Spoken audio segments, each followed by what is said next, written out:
Hello and welcome to my first course on engineering textiles using natural fibers.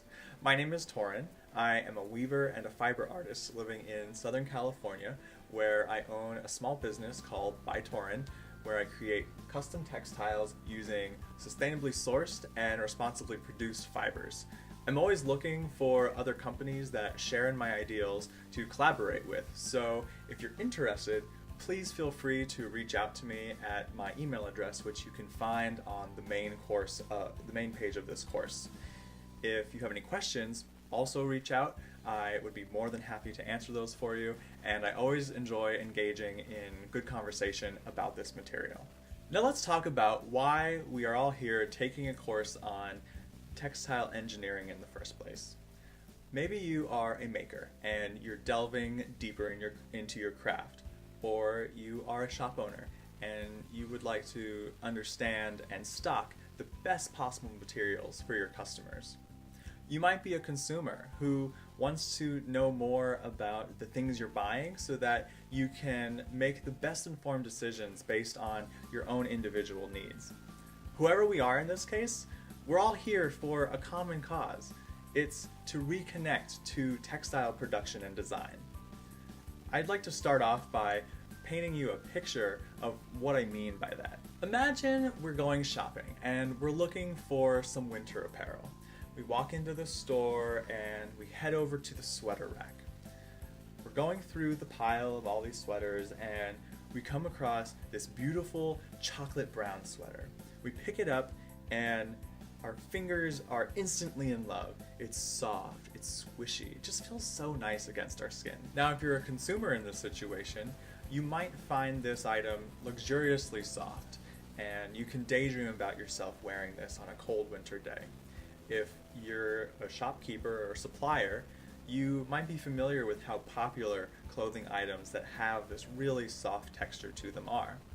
And if you're a maker, you might even understand the type of stitching and the materials involved in making an item like this. Whoever you are, this is going to be the sweater that we're walking home with today. Like most of us do when we're buying a new item of clothing, we're going to check the tag on our sweater to see some more information about it, like what are the care instructions, where was it made, what is it made of. So we check the tag on this sweater and it says made of merino. Well, what is merino?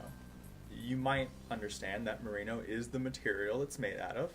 You might also know that merino is a type of wool. In particular, merino is a wool that has a wide reputation for being extremely soft. It makes very fine clothing that feel comfortable next to the skin.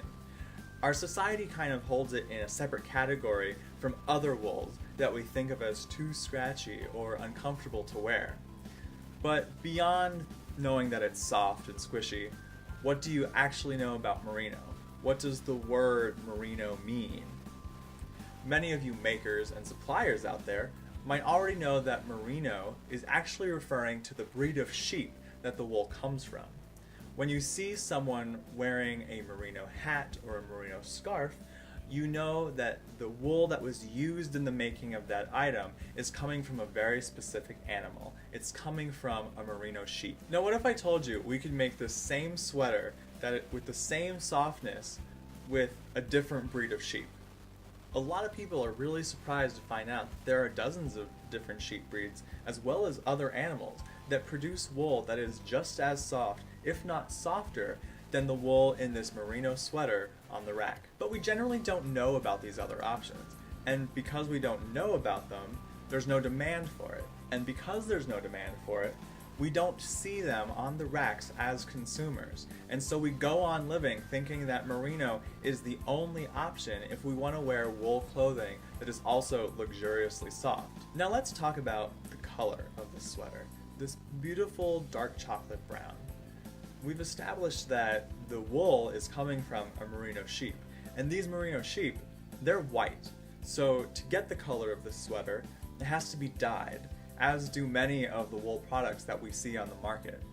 This process can be chemical or natural, but regardless, it's an additional step in the production of this wool sweater. What if I told you that those same other sheep breeds and other animals that we just talked about that produce a wool that is just as soft as the Merino sweater, they can produce wool that is naturally the same chocolate brown color without requiring any dyeing. That would allow us to eliminate an entire step in the production of this soft brown sweater, all the while taking advantage of the beautiful color palette that nature has made available to us. We could make the entire textile production system more efficient while connecting us in a deep and rich way to the natural producers of the materials we're using in our textiles every day. It wasn't so long ago that our predecessors understood that different fibers from different plants and animals had different inherent qualities that were better suited for different tasks and functions. And I'm not just talking about the color and the softness, I'm talking about things like tensile strength, crimp, insulation. These things were once understood in a collective and casual way on a scientific level. And when you understand the scientific relationships between these characteristics, you become empowered to create or identify any ideal fabric for any ideal situation, no matter what your specific need is. The fabrics that our predecessors were making weren't mass-produced either. They didn't have a fashion industry the way we do that gobbles up natural resources in a disproportionate amount. Our predecessors were the ones to master slow fashion, and the custom textiles that they were producing were of higher quality and lasted a lot longer than most of the things that we're seeing today. Let's say that when you went and looked at that label, instead of seeing made of merino, you saw made of cashmere. Now, cashmere has an even wider reputation as being the most luxuriously soft fiber available. But what is cashmere? We know that merino comes from a sheep. Well, where does cashmere come from? Cashmere actually comes from a goat. It's little known that these cashmere goats are raised in places like the Middle East and northern India and Mongolia. These goats have a pretty significant impact on the ecosystems where they graze. If you're a consumer or a maker or a supplier who is trying to make environmentally responsible purchasing decisions, this is information that you'd like to have available to you. Understanding the engineering basics of fibers and how they work opens up a world of customized fabrics that are not only beautiful and functional, but at the same time sustainably sourced. So whether you're a maker or a shop owner or a consumer, we're all here taking this course to reconnect to the knowledge that we all knew once upon a time.